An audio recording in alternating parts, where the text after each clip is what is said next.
బీసీలో రాజకీయ చైతన్యం లేదని అంటున్నారు. ఎందుకంటే వర్గాలుగా విడిపోయి వాటిపై మీరు ఏమంటారు? ఈరోజు రాష్ట్రంలో బీసీ జనాభా 56% ఉందని ఇప్పుడు ఉన్నటువంటి ప్రభుత్వమే లెక్కలు తేల్చింది. కాబట్టి మేము బీసీలలో ఉన్నటువంటి ఈ గ్రూపులు అన్నీ కూడా ఏకమవుతాం. ఇప్పుడు దాదాపు 10 సంఘాలు పెట్టుకొని తిరుగుతున్నాం. వీళ్ళలోని ఐక్యత లేదని ఇప్పుడు ఉన్నటువంటి ప్రభుత్వాలు విడదీసి పాలన చేయడానికి చూస్తున్నారు. అందుకే మేము ఈ 42% ఏదైతే ఈ ప్రభుత్వం ఇస్తామని డిక్లేర్ చేసిందో దాన్ని అమలు చేయాలని మొట్టమొదటిసారిగా కొల్లాపూర్లో ఏదైతే నియోజకవర్గ స్థాయిలో ఏదైతే గతంలో ఏదైతే తెలంగాణ కోసం సబ్బండ కులాలు టెంట్ వేసుకొని నియోజకవర్గాలుగా వారిగా ధర్నాలు ఏ విధంగా చేసినామో బీసీ సమాజం కూడా అదే విధంగా చేయడానికి మొట్టమొదటిసారి కొల్లాపూర్లో పోయిన నెలలో చేయడం జరిగింది.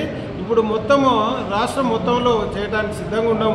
కాబట్టి మేము ఎంతమంది బీసీ వర్గాలుగా విడదీసి మమ్మలను పరిపాలన చేయాలని చూసినా మేమంతా ఏకమవుతాం.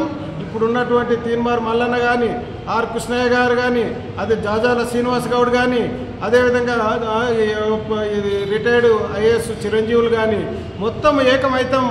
ఖచ్చితంగా ఈ బడుగు బలహీన వర్గాలను కలుపుకొని ఈ రాజ్యాధికారి 2028లో తెలంగాణకు బీసీ ముఖ్యమంత్రి అయ్యే వరకు పోరాటం ఆగదని కూడా ఈ సందర్భంగా తెలియజేస్తూ బీసీలంతా ఏకమైనం. ఈరోజు మాకు దాసరాం నాయకత్వంలో ఈరోజు మొత్తం పూర్తిగా ఈ రాష్ట్రంలో సహకారం అందిస్తూ ఉండడు.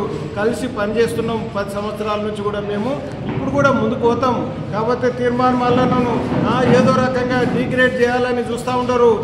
అతను మేమంతా కలిసి పనిచేయడానికే సిద్ధంగా ఉన్నాం. తీర్మాన్ మల్లన్న గారితో కానీ, ఆర్ కృష్ణ వీళ్ళంతా ఏకమైతాం ఖచ్చితంగా మేమంతా. కానీ కవిత ఈరోజు నక్క వినయాలు చూపుతుంది. కవిత ఈరోజు తెలంగాణ వచ్చినప్పటి నుంచి మొత్తము స్కామ్లు నడిపిందంతా కవితనే. విద్యార్థుల స్కామ్ కానీ, రిక్రూట్మెంట్ ఎస్ఐలు పోలీస్ రిక్రూట్మెంట్ దాంట్లో కానీ, అదేవిధంగా గ్రూప్ 2 ఒకటే ఏది నిజామాబాద్లో ఒకటే హాల్లో 70 మందిని కూర్చోబెట్టి ఎగ్జామ్ రాసి సెలెక్ట్ చేయడము. అదేవిధంగా ఏదైతే మెడికల్ ఎంట్రన్స్ ఎగ్జామ్లో కూడా స్కాములు చేసి ఈరోజు ఇవన్నీ సరిపోలేదని చెప్పి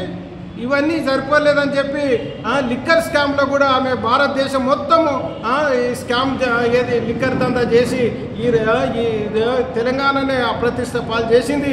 మళ్ళీ ఇప్పుడేదో బీసీల కోసం కొత్త నాటకాలు ఆడుతుంది ఆమె. ఈరోజు ఆమె వెంట పోయే బీసీ సోదరులకు చెప్తా ఉన్నాం, మీరు ఇంకా ఎన్ని రోజులు భిక్ష వేస్తే బతుకుతారు. ఈరోజు బీసీలో 90 ఏదైతే 60% ఉన్న బీసీలకు నాయకత్వం చేసే లక్షణాలు ఉన్నాయి. మేము చేస్తాం. నువ్వు పోయి ఆర్ కృష్ణ గారి దగ్గర పోయి కూర్చొని ఫోటో దిగి మేమంతా సపోర్ట్ ఇవ్వాలంటే నీవెవరమ్మా? నీకేం అవసరం ఉంది? కులాలు మీరే మోసం చేస్తారు మమ్మలను.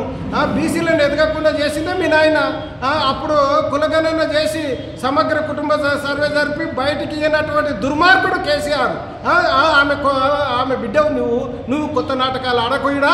మేము ఎవరం బీసీ సమాజం ఈరోజు నమ్మే పరిస్థితి లేదు.